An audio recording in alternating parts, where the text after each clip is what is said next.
শুভ সন্ধ্যা সবাইকে। আশা করি সবাই ভালো আছেন, আমিও ভালো আছি। তো আজকে আসলে আমার ব্লগটা আমি সকাল থেকে না সন্ধ্যা থেকে শুরু করেছি। আসলে আমি দেখাতে চেয়েছি যে শ্রীলঙ্কার কলম্বো শহরের সন্ধ্যাটা কেমন হয়।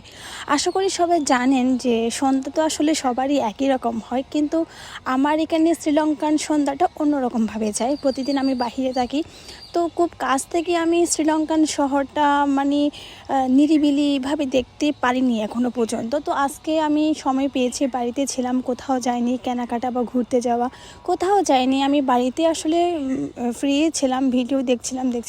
তো ভাবলাম যে না, এখনই আসলে ব্লগটা শুরু করা যাক। তো ছাদে উঠে দেখি যে ছাদে তেমন কেউ নেই, কিন্তু এখানে বসার জায়গাগুলোতে সবসময় ভিড় থাকে। তো এখানে এসে আমার ভালোই লাগছিল। কলম্বো শহরটা দূর থেকে দেখছিলাম, হয়তো ভিডিওতে তেমন বেশি ক্যাপচার হচ্ছিল না। তো এই গাছটাতে আসলে পাতা নেই কেন জানেন? এটা হচ্ছে যে আমাদের এসি, আমাদের রুমে যে এসিটা রয়েছে না, এটা একদম গাছ বরাবর থাকে। তো যার কারণে হয়তো ওই গাছে পাতা তেমন একটা ধরে না, বা ধরলেও ঝরে পড়ে যায়, এই ধরনের আর কি। ঠিক আছে। তো সন্ধ্যায় ছাদে দাঁড়িয়ে কলম্বো শহরটি দূর থেকে দেখতে খুবই ভালোই লাগছে, তাই না?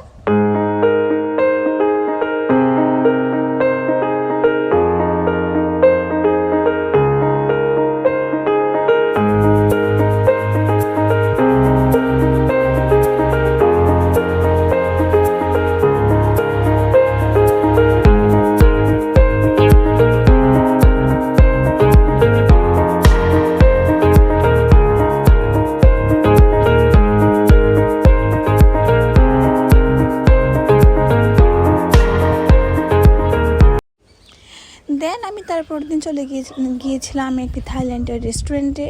তো একটু আগে আপনাদের সেই ঝলকটা দেখিয়ে দিলাম। তারপর আমি আসলে ভিডিওগুলো করছিলাম।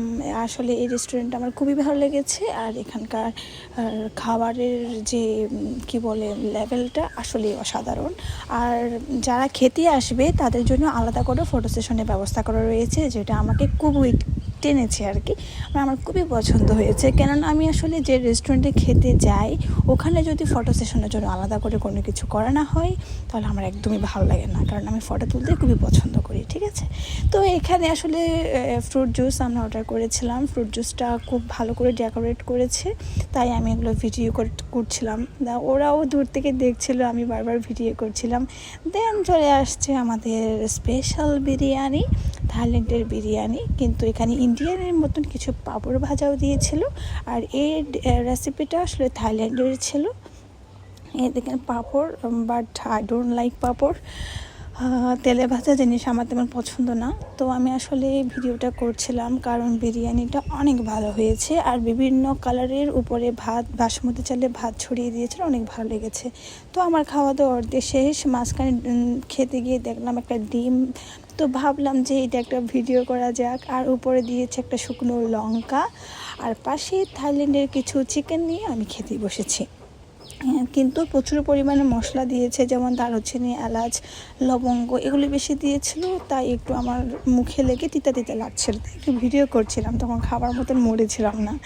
তো বাইর হয়ে এসে আমরা পিকনিক বুক করলাম। দেন ওর সাথে কথা বলে আর আমি এক ফোনে কথা বলছি আর এক ফোনে ভিডিও করছি। দেন হেঁটে হেঁটে চলে যাচ্ছি।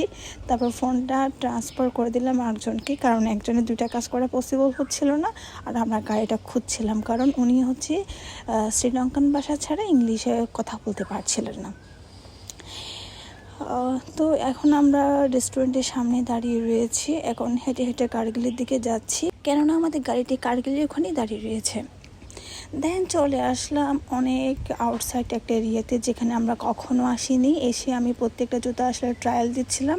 আর আমার নূপুরটা অনেক বড় হয়ে গিয়েছিল। আমি এটা বাংলাদেশ থেকে স্বর্ণের দোকান থেকে আসলে নূপুরটা অর্ডার করে বানিয়েছিলাম।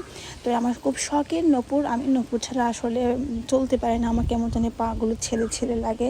তো এটা একটু বড় হয়ে যাচ্ছিলো। তো আমি শ্রীলঙ্কায় এসে আমি কি করলাম, নূপুরটাকে সুতো দিয়ে বেঁধে দেন পরেছি আর কি। আমি তো সো কল্ড মধ্যবিত্ত মেয়ে, তো ছেড়ে যে ফেলে দেবে এমন অভ্যাস আমার নেই।